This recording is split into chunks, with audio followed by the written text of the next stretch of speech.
যেই 10 জন সাহাবীর ঘোষণা, জান্নাতের ঘোষণা দুনিয়ার জমিনে দিয়ে দেওয়া হয়েছে। আল্লাহু আকবার বলেন। 1 নাম্বার সাহাবী আবু বকর সিদ্দিক রাদিয়াল্লাহু তাআলা আনহু, যেই সাহাবী খলিফাতুল মুসলিমিন নবীজির শ্বশুর আম্মা জান আয়েশা সিদ্দিকা রাদিয়াল্লাহু তাআলা আনহার বাবা আবু বকর সিদ্দিক রাদিয়াল্লাহু তাআলা আনহু 13 হিজরিতে ইন্তেকাল করেছেন। 2 নাম্বার জান্নাতি সাহাবী ওমর ইবনে খাত্তাব 23 হিজরিতে ইন্তেকাল করেছেন।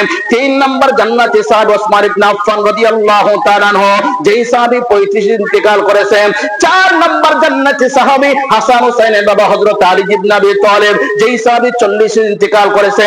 5 নাম্বার জান্নাতি সাহাবী তালহা ইবনে উবাইদুল্লাহ, যেই সাহাবী 36 হিজরিতে ইন্তেকাল করেছেন। 6 নাম্বার জান্নাতি সাহাবী আল্লাহর পয়গম্বরের আপন ফুফাতো ভাই জুবাইর ইবনে আওয়াম রাদিয়াল্লাহু তাআলা আনহু, যেই সাহাবী 36 ইন্তেকাল করেছে। 7 নাম্বার আল্লাহর পয়গম্বরের জান্নাতি সাহাবী আব্দুর রহমান ইবনে আউফ রাদিয়াল্লাহু তাআলা আনহু, যেই সাহাবী 32 ইন্তেকাল করেছেন।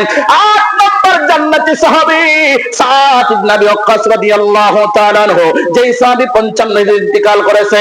9 নাম্বার আল্লাহর পয়গম্বরের সাহাবী এরকম ভাবে সাঈদ ইবনে যায়েদ রাদিয়াল্লাহু তাআলা আনহু, যেই সাহাবী 51 52 55 শক্কের রাবী, এই 3 হিজরির মধ্যে যে কোনো একটা হিজরি ইন্তেকাল করেছে।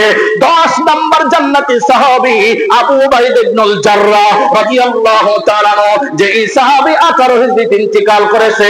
চিৎকার করে বলা যাবে নাকি সুবহানাল্লাহ?